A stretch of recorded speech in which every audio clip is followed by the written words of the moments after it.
नमस्कार, बात आज के चैनल में आपका स्वागत है। मैं हूं पारुल शर्मा और पेश है आज की सच्ची बात पक्की बात।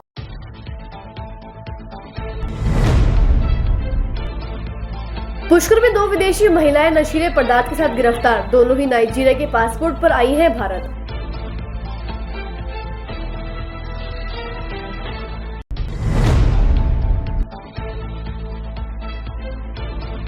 अजमेर में प्रगति नगर निवासी ने अज्ञात कारणों के चलते लगाई फांसी। पुलिस लगा रही है कारणों का पता।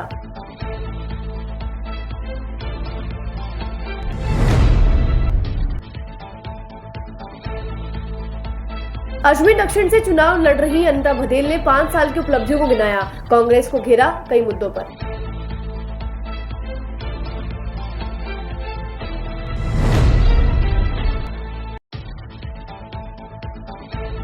जैन समाज ने अजमेर से शुरू किया हथकरघा प्रशिक्षण केंद्र। 5 दर्जन लोगों को एक साथ दी जाएगी ट्रेनिंग।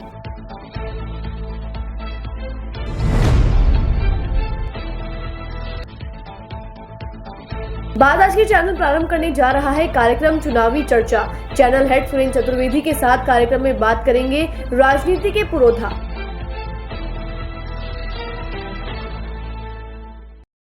अजमेर शहर में प्लॉट, मकान, फ्लैट, दुकान आदि खरीदने, बेचने व किराए हेतु आज ही प्ले स्टोर से डाउनलोड करें वर्षा रियल एस्टेट ऐप।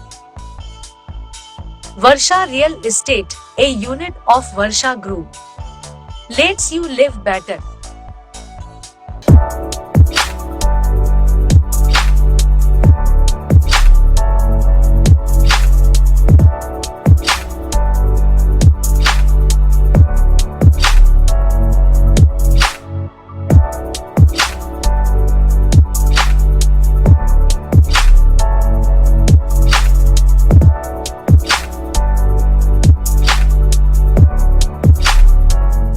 ये सर्किट मामू नहीं बनने का, रेडीनेट फाइबर लगाने का। इंटरनेट बोले तो रेडीनेट फाइबर नेट। डिटेल्स के लिए 7412001234 पे कॉल लगाने का। सही है भाई। इंटरनेट बोले तो रेडीनेट फाइबर। अब शुरू करते हैं बातों का बेहतरीन सफर। पुष्कर सीओ ग्रामीण मनीष बड़गुजर के नेतृत्व में पुष्कर टीम सहित बड़ी कार्यवाही को अंजाम दिया गया। नाइजीरिया निवासी 2 विदेशी महिलाओं को 65 ग्राम एमडी के साथ रंगे हाथ गिरफ्तार कर लिया गया। पुष्कर थाना पुलिस ने जानकारी देते हुए बताया कि राजस्थान पुलिस द्वारा चलाए जा रहे अवैध मादक पदार्थ तस्करी करने के खिलाफ अभियान में बीती रात गश्त करने के दौरान नाइजीरिया की 2 महिलाएं संदिग्ध गतिविधियां करती पाई गई। पुलिस द्वारा दोनों महिलाओं से पूछताछ तलाशी करने के दौरान 60 ग्राम एमडी जब्त की गई। दोनों महिलाओं की पुलिस द्वारा लगातार तहकीकात की जा रही है, जिससे कि इनके सभी संपर्कों का भी पता लगाया जा सके। देखिए, राजस्थान पुलिस की प्राथमिकताएं 2023 के बिंदु नंबर 2 में श्रीमान महानिदेशक पुलिस राजस्थान के द्वारा अवैध मादक पदार्थ एवं तस्करी करने वालों के खिलाफ लगातार अभियान चलाया जा रहा है, जिसके तहत श्रीमान पुलिस अधीक्षक महोदय श्री चुनाराम जाट साहब द्वारा भी समय समय पर आदेश निर्देश प्रसारित किए गए एवं उन्हीं के निर्देशन में कार्रवाइयाँ की जा रही है। कल रात्रि के कालीन गश्त के दौरान 2 नाइजीरिया की महिलाएं थी, जिनकी गतिविधियां संदिग्ध होने पर उनसे पूछताछ की गई एवं इसी दौरान उनसे 65 ग्राम एमडी जब्त की गई है और अग्रिम पुलिस कार्रवाई जारी है। हाँ, आपको अगर वो जांच का बिंदु है, भी पुलिस उस पर जांच कर रही है। तहकीकात में ही पता चलेगा कि इनके इन्वॉल्वमेंट कहाँ है और कौन कौन इनके गिरोह से सदस्य से जुड़े हुए। अभी तक ऐसा इन दोनों में कोई दोनों ही अलग अलग कार्रवाइयां हैं और ऐसा अभी तक प्रथम दृष्टया कुछ भी सामने नहीं आया है। अजमेर शहर के कोटड़ा स्थित प्रगति नगर निवासी ने अज्ञात कारणों के चलते फांसी का फंदा लगाकर अपनी जीवन लीला समाप्त कर ली। कृष्णगंज थाना हेड कांस्टेबल अशोक ने मामले की जानकारी देते हुए बताया कि फोन के द्वारा सूचना मिली कि अजमेर के कोटड़ा स्थित प्रगति नगर में सुनील कुमार नाम के व्यक्ति ने फांसी का फंदा लगाकर अपनी जीवन लीला समाप्त कर ली है। मौके पर पहुंची पुलिस ने युवक के शव को फंदे से उतारकर पोस्टमार्टम हेतु अजमेर के जिला अस्पताल की मोर्चरी में रखवाया। इस दौरान मृतक के पास किसी तरह का कोई सुसाइड नोट बरामद नहीं किया गया। कृष्णगंज थाना पुलिस मामले की जांच में जुटी है। सूचना मिली कि एक व्यक्ति जिसका नाम है सुनील कुमार पुत्र वीरेंद्र कुमार कश्यप निवासी प्रगति नगर कोटड़ा आदि जिला पर डीओ वहाँ गया और मृतक को फांसी के फंदे पर झूलने से उसकी मृत्यु हो गई, जिसे मोर्चरी में रुकाया। बाद में मंडियों द्वारा मरतम का पंचायत मूर्ति करा। वो छत के दमदमे के पास कोई लटका रखा, उसमें लटक गया और इसकी पत्नी थी जो अपने रूम में सो रही थी, मजदूरी करता था। 40 साल। मृतक की मृत्यु के कारणों की अनुसंधान किया जा रहा है, जांच कर रहा है। आज दक्षिण विधायक प्रत्याशी अनिता बघेल ने आने वाले विधानसभा चुनाव की जानकारी व कांग्रेस द्वारा 5 सालों में किए गए कार्य की प्रेस वार्ता के माध्यम से जानकारी दी। विधायक अनिता बघेल ने मीडिया से बातचीत के दौरान कांग्रेस पर निशाना साधते हुए बताया कि खानपुरा व अन्य घटना पिछले 5 सालों में कांग्रेस सरकार ने स्थापित की है, उसी का यह परिणाम है। इसलिए कांग्रेस की सरकार ने इस तरह के असामाजिक तत्वों को प्रोत्साहन दिया है। इस प्रोत्साहन से प्रेरित होकर ऐसे हर व्यक्ति को असामाजिक घटना करने का बिल्कुल भी खौफ नहीं रहा, लेकिन वह इस बात से अनजान है कि अब कांग्रेस सरकार जाने वाली है। विधायक अनिता बघेल ने प्रशासन से असामाजिक घटनाओं को रोकने का आग्रह करते हुए आने वाले समय में लोगों को शांति व अमन के साथ जीवन यापन करने की बात कही। देखिए, खानपुरा की घटना को ये एक घटना नहीं है ना। खानपुरा की घटना तो पिछले 5 साल में जो कुछ इस कांग्रेस की सरकार में स्थापित हुआ है उसका परिणाम है ना। इसलिए कांग्रेस की सरकार में इस तरह के असामाजिक तत्वों को प्रोत्साहन मिला। उस प्रोत्साहन से प्रेरित होकर के हर कोई व्यक्ति, हर कोई ऐसा असामाजिक तत्व इस प्रकार की घटना करते समय बिल्कुल भी उसको खौफ नहीं लगता है, बिल्कुल भी डर नहीं लगता है, क्योंकि उसको मालूम है कि जिस तरह से कन्हैया कुमार की हत्या हुई थी ना, तो कन्हैया कुमार की हत्या के बाद में वो जो अपराधी पकड़े गए उनको किस तरह से प्रेशर मिला इस कांग्रेस की सरकार में, तो उनको मालूम है कि हमारा कुछ नहीं होगा। लेकिन उनको ये शायद पता नहीं है कि अब कांग्रेस की सरकार जाने वाली है। भाई, अब तो चुनाव आयोग आ गया है प्रदेश में, और चुनाव आयोग आ गया है, और चुनाव आयोग ही इस प्रशासनिक जो मशीनरी है वो चुनाव आयोग के नियंत्रण में है।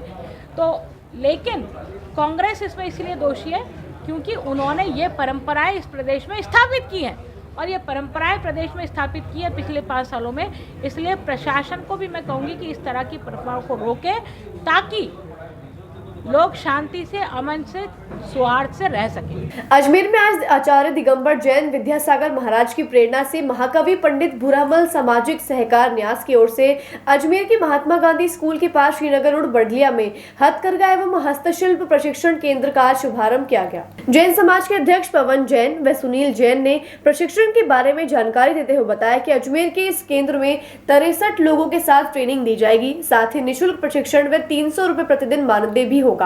वे समस्त विलुप्त होती हुई कलाओं का यहाँ प्रशिक्षण दिया जाएगा। भारत के स्किल डेवलपमेंट अभियान के तहत प्रशिक्षण प्राप्त करने के उपरांत प्रशिक्षुओं को हथकरघा घर ले जाने के लिए जैन समाज द्वारा निःशुल्क उपलब्ध करवाया जाएगा। साथ ही अगर कोई युवा उद्यमी अपना खुद का बाजार नहीं बना पाता है तो वह चाहे तो संस्था से निःशुल्क कच्चा माल प्राप्त करके बना हुआ माल संस्था को ही बेचकर आमदनी कमा सकता है। एक ही छत के नीचे सभी कलाओं को सीखने का अवसर सभी को उपलब्ध करवाया जाएगा। यह भारत का सबसे अनूठा और सर्वप्रथम केंद्र होगा। यहाँ सभी को सदाचार मूलक जीवन के बारे में प्रेरित किया जाएगा। वहीं आज जैन समाज और साधु संतों के सानिध्य में इस प्रशिक्षण केंद्र का शुभारंभ किया गया और उत्तर भारत के सबसे बड़े केंद्र के लिए अजमेर विकास प्राधिकरण द्वारा 4.38 हेक्टेयर भूमि आवंटन किए जाने की अनुशंसा राज्य सरकार को भेजी गई, लेकिन आचार संहिता के चलते अभी उस पर निर्णय नहीं लिया गया है। बोलो बड़े बाबा छोटे बाबा की जय। आचार्य विद्यासागर गुरुदेव के नज़र से ही, हल्के उनके नज़र देखने से ही अजमेर में विश्व में सबसे बड़ा हथकरघा आने वाले टाइम में 1008 यहाँ पे हथकरघा लूमें लगेंगी, जो अपने आप में एक आश्चर्य है। गुरुदेव की असीम कृपा से यहाँ पे इतना बड़ा काम होगा, हर आदमी को, हर व्यक्ति को रोजगार होगा। ये गुरुदेव की एक बहुत बड़ी सोच है। पूरे भारतवर्ष की संस्कृति सभ्यता को बचाने के लिए गुरुदेव ने जो हमें आशीर्वाद दिया है इस बड़े काम को उठाने के लिए, ताकि देश में संपन्नता, संस्कृति, उसका विकास होवे और हर आदमी को रोजगार मिले और भारत की संपन्नता जो सोने की चिड़िया कहलाई जाती है, ऐसा ही उनका विचार है, ऐसा ही उनकी सोच। गुरुदेव की एक नज़र से ही यहाँ पे इतना बड़ा काम हो रहा है। अगर गुरुदेव साक्षात जाएंगे तो पता नहीं अजमेर में कितना 8वां जुआ हो जाएगा।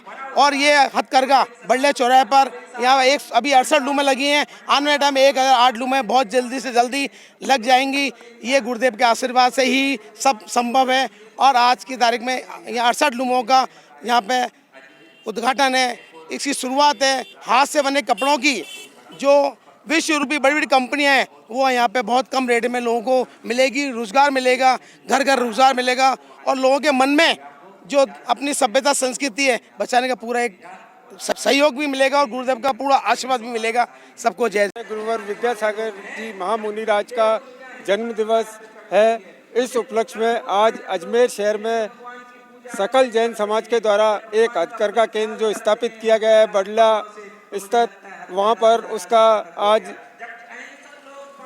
उद्घाटन किया जा रहा है, जिसके अंदर आचार्य विवेक सागर जी महाराज और संघ उनका और संकल्प सागर जी और सद्भाव सागर जी महाराज सह संघ के सानिध्य में ये आयोजन यहाँ किया जा रहा है। ये राजस्थान के अंदर पहला हथकरघा केंद्र स्थापित किया गया है। अभी करीब 65 लूम यहाँ बनकर तैयार हो गए हैं और उसका काम आज से शुरुआत हो जाएगी और इसमें 1008 लूम लगाने का लक्ष्य है। आचार्य विद्यासागर जी महाराज का सकल जैन समाज अजमेर को आशीर्वाद है और राजस्थान में ये पहला हथकरघा केंद्र आचार्य गुरुवर के आशीर्वाद से स्थापित किया जा रहा है, जिसके तहत आज एक बहुत बड़ा सकल जैन समाज यहाँ आज उपस्थित हुई है और इसका उद्घाटन कार्यक्रम किया जा रहा है और महाराज जी का आचार्य संघ का सबका सानिध्य में प्राप्त हो रहा है। ये बडलिया चौराहे के निकट संजय जी साहबजाद का गोदाउन है, वहाँ पर ये अस्थायी रूप से हथकरघा केंद्र शुरू किया जा रहा है। उसके बाद में स्थायी रूप से नारेली के सामने जमीन है, उस पर बड़े स्तर पर काम शुरू किया जाएगा।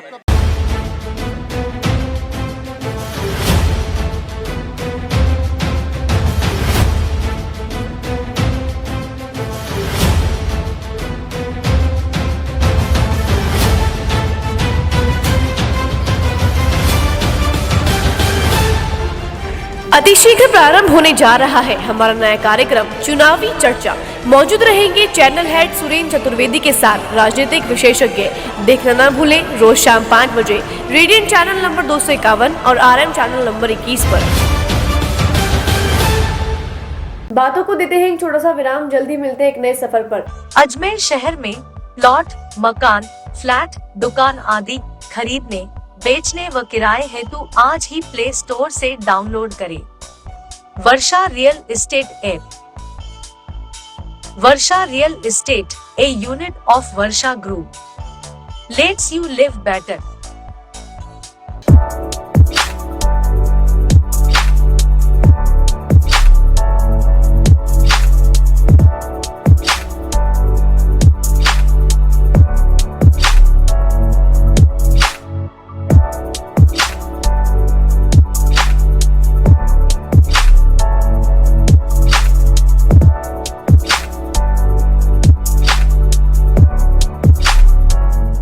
ए सर्किट मामू नहीं बनने का, रेडीनेट फाइबर लगाने का, इंटरनेट बोले तो रेडीनेट फाइबर नेट। डिटेल्स के लिए 7412001234 पे कॉल लगाने का। सही है भाई। इंटरनेट बोले तो रेडीनेट फाइबर। एक बार फिर आपका स्वागत है। आइए चलते हैं एक नए सफर पर। शुक्रवार देर रात आचार संहिता पालना के तहत FST टीम द्वारा नाकाबंदी के दौरान एक कार से 1,20,000 रुपए की राशि जब्त कर ली गई। अलवरगे थाना एसआई शंकर लाल ने जानकारी देते हुए बताया कि आचार संहिता पालना के तहत चल रही नाकाबंदी के दौरान FST team incharge Narsingh Singh व इंस्पेक्टर भवानी सिंह थाना अलब्रिगेड द्वारा कार नंबर RJ01 CE 0167 से 1,20,000 रुपए की नगद राशि जब्त कर ली गई। इस कार में सवार दोनों युवकों से पूछताछ करने पर कोई संतोषजनक जवाब नहीं मिलने पर पुलिस ने कार में मिली राशि जब्त कर ली। कल दिनांक 27/2023 को देर रात को विधानसभा चुनाव 2023 के आचार संहिता की पालना में FST team incharge Narsingh Singh ji head constable और सब इंस्पेक्टर भवानी सिंह जी थाना अलब्रिगेड से नाकाबंदी के दौरान एक किया सेल्टोस कार के अंदर कार नंबर RJ01 CE 0167 में 1,20,000 रुपये मिले। पैसे श्री अनंत जैन पुत्र सुनील कुमार जैन से बरामद हुए, जिनको पैसों के बारे में पूछा गया तो संतोषपूर्ण जवाब नहीं देने पर पैसे बतौर वजह सबूत जब्त किए हैं और आगे जैसी उचित जवाब देने पर सुपुर्द किए जाएंगे।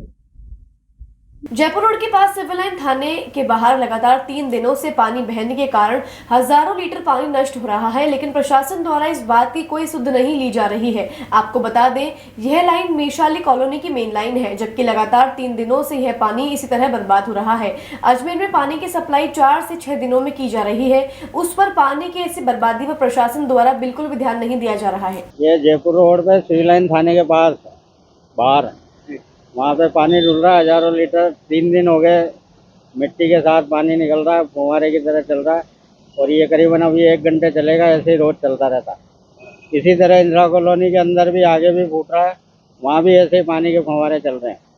हजारों लीटर पानी नष्ट हो रहा है। अजमेर शहर में वैसे ही 6-6 दिन में पानी आता है, और ये प्रशासन इस तरफ कोई ध्यान नहीं दे रहा है। हाँ, ये VIP लाइन है सर, मेषाली कॉलोनी में जा रही मेन लाइन है। ये आधा 1 घंटा हो गया सर, रोज होता, 3 दिन हो गए कंटिन्यू। हाँ, बिशलपुर की पानी की पाइपलाइन है, मेन लाइन है। विप्र सेना की ओर से जयपुर की भांति उदयपुर में भी 29 अक्टूबर को अपनी 4 सूत्रीय मांगों को लेकर महापंचायत आयोजित करवाई जाएगी। विप्र सेना अजमेर जिलाध्यक्ष कुंजन शर्मा ने जानकारी देते हुए बताया कि 29 अक्टूबर को विप्र सेना के प्रमुख सुनील तिवारी के नेतृत्व में ब्राह्मण महापंचायत की सभा आयोजित करवाई जाएगी। विप्र सैनिक लगभग 40 से 50 चौपाइयां वहां वे 3 बसों द्वारा अपनी 4 सूत्रीय मांगों को लेकर अजमेर से उदयपुर के लिए रवाना होंगे। वहीं गुंजन सिंह ने बताया कि ब्राह्मण समाज प्रतिनिधित्व को लेकर हमारी भावनाएं आहत हुई है, क्योंकि उत्तर में पुष्कर से दावेदारी कर दोनों पार्टियों से टिकट की मांग की गई थी। वहीं कांग्रेस पार्टी की तरफ से टिकट नहीं आने के कारण ब्राह्मण समाज द्वारा एक बैठक आयोजित की जाएगी, और इस अधिवेशन द्वारा हम बताएंगे कि हम एकजुट हैं और हमारे हित में कार्य करने पर ही हमारे द्वारा वोट दिया जाएगा। इसी उपरांत अगर कोई हमसे वोट मांगने आता है तो हमारा उनसे सबसे पहला सवाल यही होगा कि आपने हमारे लिए क्या किया है। देखिए, जयपुर की तर्ज पे जो हमारी महापंचायत हुई थी जयपुर के अंदर, उसी की तर्ज पे उदयपुर के अंदर हम महापंचायत करने जा रहे हैं। हमारी जो वहाँ से मांग शुरू हुई थी जयपुर से, आज उदयपुर में भी हमारी वही मांग है कि EWS को 10 से 14% करा जाए और EWS की विसंगतियों को दूर करा जाए। साथ ही पंडित पुरोहित संरक्षण एक्ट बनाए, क्योंकि हमारे पंडित पुजारियों को आए दिन मारा जा रहा है, जिसके लिए कोई संरक्षण चाहिए ही चाहिए हमें। तीसरा हमारा है छात्रवृत्ति की योजना। छात्रवृत्ति हमारे, क्योंकि आजकल पढ़ाई इस स्तर की महंगी हो चुकी है कि जिसपे कोई मतलब हर ब्राह्मण वो अपने आप को व्यय नहीं कर पा रहा, हर कोई इस तरह से पैसे नहीं कमा पा रहा। चौथा हमारा है इसके अंदर कि भगवान परशुराम का एक राष्ट्रीय अवकाश घोषित करा जाए। तो इन मांगों को लेकर हम लोग जो है इसको कर रहे हैं, महापंचायत कर रहे हैं। और यहाँ से अजमेर से मैं आपको बताऊँ लगभग 40 से 50 चौपाइयाँ वहाँ और 3 से 4 बसें उदयपुर रवाना हो रही हैं। देखिए, कहीं ना कहीं हमारी भावनाएं आहत हुई हैं, क्योंकि हमने उत्तर और पुष्कर से दावेदारी करी थी और दोनों पार्टियों से टिकट मांगा था। अभी हम देख रहे हैं, क्योंकि कांग्रेस पार्टी का टिकट नहीं आया, इसके बाद जल्दी ब्राह्मण अपने सभी घटकों के साथ मिलकर एक बैठक का आयोजन करेंगे और हम अधिवेशन करेंगे। जो अधिवेशन हम करने की सोच रहे थे, क्योंकि किसी कारण उसको स्थगित करा था, जिस जगह पे हम कर रहे थे वहाँ पर सरकार के कोई कार्यक्रम चलते थे, उसका रामलीला मंचन था। तो हम अधिवेशन एक बड़ा करेंगे और इस बार हम ये बताएंगे कि हम एक हैं और हम किसी पार्टी का कोई वोट बैंक नहीं। अगर आप हमारे हित की बात करोगे तो आप हमसे वोट लोगे। और इस बार ब्राह्मण एक नया नारा देने जा रहे हैं कि जब भी कोई नेता उनके घर पर वोट मांगने जाएगा तो वो उनसे पूछेंगे कि आपने हमारे समाज के लिए क्या किया है। प्रजापिता ब्रह्म कुमारी ईश्वरीय विश्वविद्यालय द्वारका नगर शिव की ओर से आज मेरवाड़ा पैलेस में भागवत कथा का आयोजन किया गया। वे सुप्रसिद्ध वक्ता उषा जी द्वारा भागवत गीता की शिक्षा ग्रहण करने का ज्ञान दिया गया। ब्रह्म कुमारी रूप ने बताया कि इस अद्भुत कार्यक्रम में भागवत गीता का विश्व विख्यात सुप्रसिद्ध वक्ता उषा कुमारी ने जीवन में भागवत के महत्व की जानकारी दी।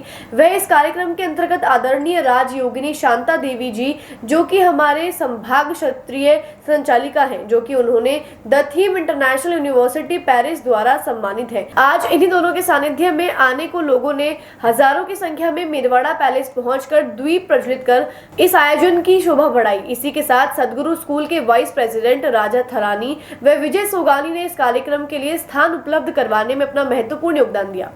ओम शांति। प्रजापिता ब्रह्मा कुमारी ईश्वरीय विश्वविद्यालय के द्वारका नगर शाखा की ओर से विशेष रूप से हम सभी के बीच आज एक अद्भुत कार्यक्रम मेरवाड़ा पैलेस में आयोजित किया गया, जिसमें श्रीमद् भगवद गीता की शिक्षाओं को जीवन में उतारने के लिए आदरणीय विश्वविख्यात सुप्रसिद्ध वक्ता ब्रह्मा कुमारी से उषा दीदी जी हमारे बीच पहुँचे। उषा दीदी जी, जिनको विशेष ओजस्वी वाणी का वरदान प्राप्त है, ऐसे हमारी उषा दीदी जी ने श्रीमद् भगवद गीता की शिक्षाएं दी।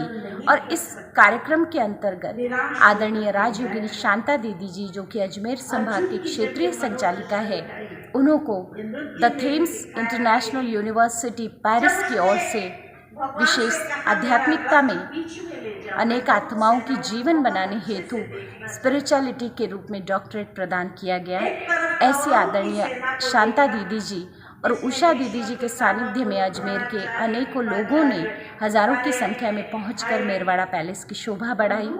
कार्यक्रम की शुरुआत में दीप प्रज्वलन किया गया, जिसमें शहर के गणमान्य अतिथियों ने लाभ लिया और इसी के साथ हमारे बीच सदगुरु इंटरनेशनल ग्रुप के वाइस प्रेसिडेंट राजा थारानी जी ने और विशेष रूप से विजय सोगानी जी, जिन्होंने ये स्थान उपलब्ध कराया मेरवाड़ा पैलेस, उनके ओनर, उन्होंने उषा दीदी जी का गुलदस्ता देकर स्वागत किया। अजमेर के आगरा गेट स्थित गणेश मंदिर में पंडित जी ने चंद्र ग्रहण लगने की जानकारी दी। पंडित जी ने ग्रहण के बारे में जानकारी देते हुए बताया कि शनिवार संवत 2080 पूर्णिमा के दिन 4:05 पर ग्रहण शुरू हो जाएगा। वहीं महत्वपूर्ण जानकारी के अनुसार सूतक लगने से पहले भगवान के मंदिर व खाने पीने की चीजों में डाब रखने से सूतक का असर नहीं होता। इस ग्रहण का असर अमेरिका व दक्षिण अमेरिका के पश्चिम भाग को छोड़कर संपूर्ण विश्व में दिखाई पड़ेगा।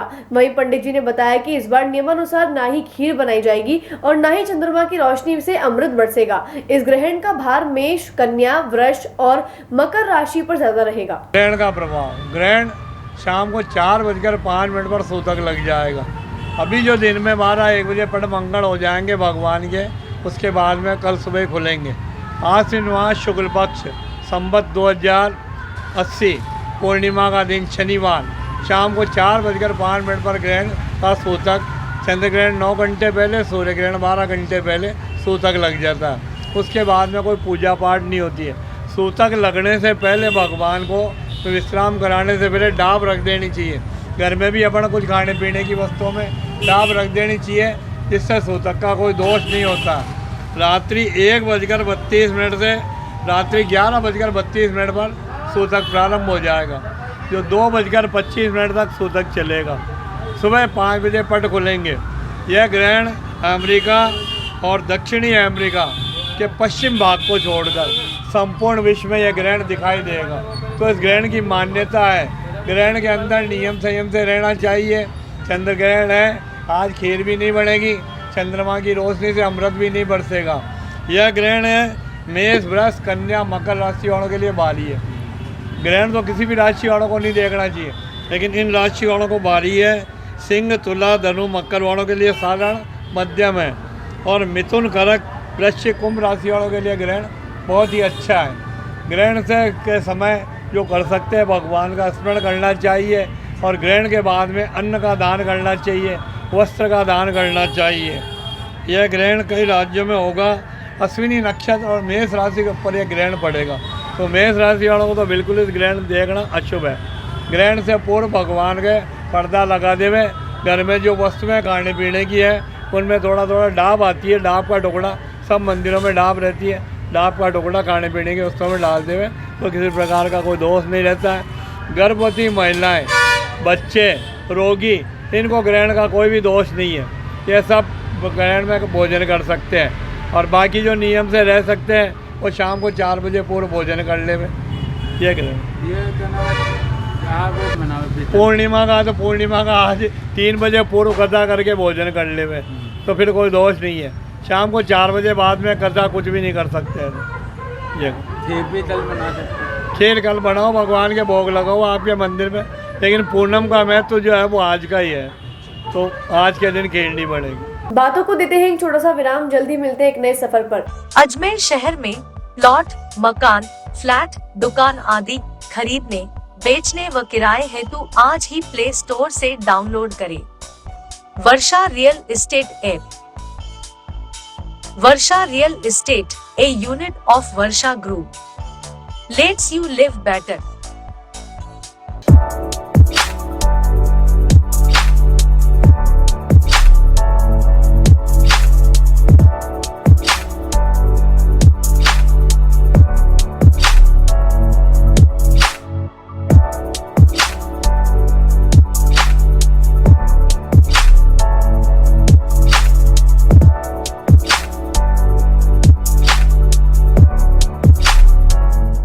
ए सर्किट मामू नहीं बनने का, रेडीनेट फाइबर लगाने का, इंटरनेट बोले तो रेडीनेट फाइबर नेट। डिटेल्स के लिए 7412001234 पे कॉल लगाने का। सो ये भाई इंटरनेट बोले तो रेडीनेट फाइबर। एक बार फिर आपका स्वागत है। आइए चलते एक नए सफर पर। स्वास्थ्य संबंधी बीमारियों के उपचार के लिए शरद पूर्णिमा के दिन खीर में जड़ी बूटियों का पाउडर मिलाकर 6 घंटे चंद्रमा की रोशनी में रखकर रोगियों को वितरित किया जाएगा। गिरीश शर्मा ने जानकारी देते हुए बताया कि ऋषि मुनियों की मान्यता अनुसार जड़ी बूटी का पाउडर बनाकर शरद पूर्णिमा पर खीर में मिलाकर रोगियों को देने से कई बीमारियों में उन्हें राहत मिलती है। स्वास्थ्य संबंधी बीमारियों के बचाव के लिए शरद पूर्णिमा के अवसर पर जड़ी बूटी सहित खीर का हमारे द्वारा 35 सालों से वितरण किया जा रहा है। ठीक उसी तरह इस बार भी 6 घंटे चंद्रमा की रोशनी में जड़ी बूटी सहित खीर रखकर रोगियों को वितरित की जाएगी। वहीं आपको बता दें, ऋषि शर्मा के अनुसार इस खीर को खाने के बाद कई लोगों के रोगों में राहत देखने को मिली है। शरद पूर्णिमा पे श्वास रोगों से संबंधित बीमारी, अस्थमा, एलर्जी, बार बार जुकाम खांसी होना, इन बीमारियों के हिसाब से बचाव के लिए अपने ऋषि मुनियों का ये योग है कि शरद पूर्णिमा की रोज़ खीर में ये जड़ी बूटियों का पाउडर मिला के 6 घंटे चंद्रमा की रोशनी में रखा जाता है। उसके बाद ये काफ़ी प्रभावशाली हो जाता है। इसको लेने से श्वास रोगों में इसमें काफ़ी फ़ायदा मिलता है लोगों को। हम 35 साल से करीब पिछले 35 साल से करते आ रहे हैं और बहुत अच्छा इसका परिणाम।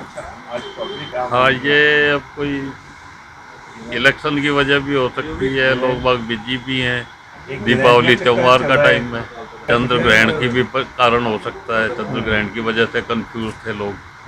देखिए, शरद पूर्णिमा के दिन चंद्रमा अपनी 16 कलाओं से पूर्ण होता है और इसमें जो भी चीज़ हम काम में लेते हैं, जो उसकी किरणों से आच्छादित होके वो अमृत का रूप में काम करती है।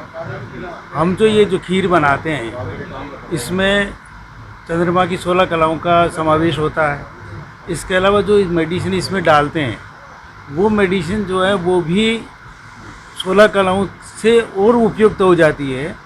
जब उनके उखाड़ने उनका जो लेते हैं हम काम में, तो उसका लेने का तरीका अलग है, सब चीज़ों से अलग होती हैं वो। और एक औषधि जो है ज़्यादातर काम में आती हैं और इसलिए इस दिन का कुछ तो क्या है कि मेडिसिन जो हम ये जैसे उगाते हैं, मेडिसिन जब उखाड़ते हैं, इनका जो है नक्षत्रों से भी संबंध होता है, नवग्रहों से भी संबंध होता है, देवताओं से भी संबंध होता है। जैसे कई चीज़ें ऐसी हैं जो अपने जैसे नवदुर्गा की जैसी होती हैं, जैसे नवदुर्गा हैं, वैसे नवदुर्गा के भी 9 रूप हैं न, जैसे वैसे औषधियाँ भी उनसे प्रभावित है। इसी तरह का हर देवता से औषधियाँ प्रभावित होती हैं और वो इसीलिए शरद पूर्णिमा के दिन विशेष रूप से चंद्रमा से जो अमृत वर्षा होती है उसका उपयोग किया जाता है और वो इसमें आराम करते हैं। इसमें जो है जिनको इम्यूनिटी तो होती ही होती है, क्योंकि ये तो साधारण सी बात है। इसके अलावा जिनको बार बार जुकाम होता है, बार बार श्वसन प्रक्रिया में दिक्कत आती है, सांस लेने में तकलीफ होती है, फेफड़े जिनके कमज़ोर होते हैं, उन सब में ये आराम करता है। वैसे जनरल टॉनिक में भी काम करता है, कोई दिक्कत नहीं। अखिल भारतीय विद्यार्थी परिषद ने राजकीय विधि महाविद्यालय प्राचार्य व डॉक्टर भीमराव अंबेडकर यूनिवर्सिटी की कुलपति को प्रवेश तिथि बढ़ाने की मांग को लेकर ज्ञापन सौंपा। राजेंद्र कालस ने बताया कि विद्यार्थी परिषद द्वारा पूर्व में एक विज्ञापन दिया गया था, जिसके अप्रूवल मिलने के बाद भी महाविद्यालय प्रशासन द्वारा प्रवेश फॉर्म तिथि भरने की तारीख लेट की गई। वहीं राजकीय अवकाश होने के कारण व आचार संहिता लगने के कारण कई विद्यार्थियों के जाति प्रमाण पत्र नहीं बन पाए, जिसके चलते कुछ विद्यार्थी प्रवेश फॉर्म भरने से वंचित रह गए। इसी के चलते आज अखिल भारतीय विद्यार्थी परिषद ने प्रवेश तिथि की मांग को लेकर ज्ञापन सौंपा। आज अखिल भारतीय विद्यार्थी परिषद ने राजकीय विधि महाविद्यालय में प्राचार्य को कुलपति के नाम पे डॉक्टर अंबेडकर भीमराव अम्बेडकर यूनिवर्सिटी के कुलपति को प्रवेश तिथि को बढ़ाकर लेकर को ज्ञापन दिया है। क्योंकि जो एक विद्यार्थी परिषद ने एक ज्ञापन दिया था, उसमें विशेष अप्रूवल मिल गई थी 12 से, उसके बाद में भी महाविद्यालय प्रशासन ने फॉर्म लेट करे 19 तारीख से, 19 से लेकर 28 तक डेट थी। लेकिन उसके अंदर बीच के अंदर 3 राजकीय अवकाश होने के कारण कई विद्यार्थी है जो वंचित रह गए, क्योंकि राजकीय अवकाश होने के कारण प्रॉपर उनको समय नहीं मिल पाया। और जो जाति का था, अभी आचार संहिता लगने के कारण ब्यूरोक्रेसी के हाथ में पूरा काम है, उसके कारण उनका कई जाति प्रमाण पत्र नहीं बन पाए। उनके कारण कई जो विद्यार्थी प्रवेश फॉर्म बनने से वंचित रह गए। तो आज अखिल भारतीय विद्यार्थी परिषद ने एक प्रवेश तिथि बढ़ाने को लेकर प्राचार्य को यूनिवर्सिटी के नाम पर ज्ञापन दिया। प्राचार्य ने आश्वासन दिया हमारे को कि जल्द आपकी मांग पूर्ण करके और तिथि बढ़ाने की बात करके तिथि बढ़ा दी जाएगी। अगर तिथि नहीं बढ़ाई जाती है तो अखिल भारतीय विद्यार्थी परिषद उग्र आंदोलन में प्रदर्शन करेगी, जिसकी संपूर्ण जिम्मेदारी महाविद्यालय प्रशासन यूनिवर्सिटी प्रशासन की होगी। पॉक्सो एक्ट के मामले में सजा काट रहे आरोपी को 30 दिन के पेरोल पर छोड़ा गया था, लेकिन समय सीमा पूरी होने के बाद जब बंदी वापस नहीं आया तो केंद्रीय कारागृह जेल प्रशासन द्वारा बंदी के खिलाफ मुकदमा दर्ज करवाया गया। पुलिस थाना सिविल लाइन सुवा लाल ने जानकारी देते हुए बताया कि अजमेर केंद्रीय कारागृह में सजा काट रहे बंदी को जेल प्रशासन द्वारा 30 दिन के पेरोल पर छोड़ा गया था, लेकिन पेरोल पर छोड़ने के बाद भी बंदी तारीख पर नहीं लौटा। इसी बात को ध्यान में रखते हुए केंद्रीय कारागृह जेल प्रशासन द्वारा सिविल लाइन थाने में रिपोर्ट दर्ज करवाई गई। पेरोल पर छोड़े गए कैदी की पहचान कालू खान निवासी गेगल की बताई गई है। सिविल लाइन थाना पुलिस ने प्रकरण दर्ज कर कैदी की तलाश शुरू कर दी है। दिनांक 26/10/23 को कार्यालय अधीक्षक केंद्रीय कारागृह अजमेर से एक रिपोर्ट प्राप्त हुई कि मुंशी खां एक दंडित बंदी है। मुंशी खां और कालू खां जो पुत्र छित्र खां कायम खानी मुसलमान है, जो निवासी कायडे पुलिस थाना गेगल का रहने वाला है, जो पॉक्सो एक्ट के अंदर प्रकरण संख्या 63/2015 में सजा भुगत रहा था केंद्रीय कारागृह अजमेर में, जिसकी श्रीमान कलेक्टर साहब के आदेशानुसार 27/9/2023 को 30 दिन की एक पैरोल पे रवाना किया गया था, जो 26/10/2023 को वापस आना था, जो समय पर वापस नहीं आया, जिस वजह से उप अधीक्षक केंद्रीय कारागृह अजमेर द्वारा एक FIR उसके खिलाफ धारा 58B पैरोल से फरार होने का प्रकरण दर्ज हुआ है, जिसकी जांच ASI श्री हरि मोहम्मद जी के जिम्मे की गई है, जो वर्तमान में अनुसंधानरत है। अजमेर में आज वाल्मीकि जयंती के तहत वाल्मीकि समाज के लोगों ने एकत्रित होकर वाहन रैली का आयोजन किया। वाल्मीकि सेवा महामंत्री हरीश ने बताया कि सभी वाल्मीकि समाज के लोगों द्वारा आज वाल्मीकि जयंती के उपलक्ष्य में इस रैली का आयोजन किया गया। वाहन रैली निकालने का मुख्य उद्देश्य वाल्मीकि समाज की शक्ति व एकता का लोगों को संदेश देना है। इस वाहन रैली को फव्वारा चौराहे से होते हुए वाल्मीकि समाज के मंदिर पर समाप्त किया जाएगा। आज जय श्री वाल्मीकि। आज हम सब वाल्मीकि समाज एकत्रित हुए हैं और आज 28 तारीख वाल्मीकि जयंती मनाई जा रही है। उस उपलक्ष्य के अंदर हमें वाल्मीकि समाज की ताकत और वाल्मीकि समाज की जो शक्ति है वो दिखाएंगे तथा वाल्मीकि जयंती को मनाया जाएगा रैली के द्वारा। तो हम एक वाहन रैली और इस चीज़ के अंदर बहुत ही जितने भी हमारे अजमेर ज़िले के अंदर जितने वाल्मीकि समाज के लोग हैं और युवा, खासकर युवा लोग हैं, उनको हम एकत्रित कर रहे हैं और वाल्मीकि जयंती को मनाया जा रहा है बड़े हर्षोल्लास से। आप जिस तरह से देख रहे हैं, हमारी जो भीड़ देख रहे हैं, ये तो हमारा एक मोहल्ला है और अभी रैली निकलने की जो बाकी है वो है गोगामेड़ी स्थान से, अपना जो फुहार सर्किल का जो एरिया है वहाँ से स्टार्ट है। और इस उपलक्ष्य में मैं सभी भाइयों को ये कहना चाहूँगा कि भाई वाल्मीकि जी की जयंती है, ये सिर्फ हमारे समाज के लिए है, लेकिन इन्होंने जो सर्व समाज के लिए, जो हिंदू धर्म के अंदर जो सबसे बड़ी एक ग्रंथ जो लिखा गया है महर्षि वाल्मीकि, तो उन्हीं के उपलक्ष्य में ये चीज़ आज जो हम इस दिनांक को बनाते हैं, जो आज एक पूर्णिमा भी है, आज के दिन एक हिंदू ग्रंथ के हिसाब से एक पूर्णिमा भी है हिंदू, तो ये बहुत बड़ा एक दिन है हमारे लिए और हम इस चीज़ को बड़े हर्ष उल्लास के साथ में मना रहे हैं। और इसी के साथ में सभी अपने प्रदेशवासियों को और अपने शहरवासियों को हार्दिक शुभकामनाएं देता हूं कि वाल्मीकि जयंती की बहुत बहुत शुभकामनाएं सभी लोगों को। क्या गोगामेड़ी जो हमारा एक स्थान है, मंदिर है हमारे समाज का, गोगा जी का, फुहार सर्किल के पास में दौलत बाग जो गार्डन है, वहाँ से होती हुई निकलेगी और पद्मा डेयरी से होते हुए जो हमारे जो वाल्मीकि जी का मंदिर है वहाँ पे जाके समापन होगा। वहाँ महाआरती का भी आयोजन है। आज के लिए बस इतना ही। कल फिर होगी आपसे मुलाकात, तब तक के लिए दीजिए इजाजत। नमस्कार।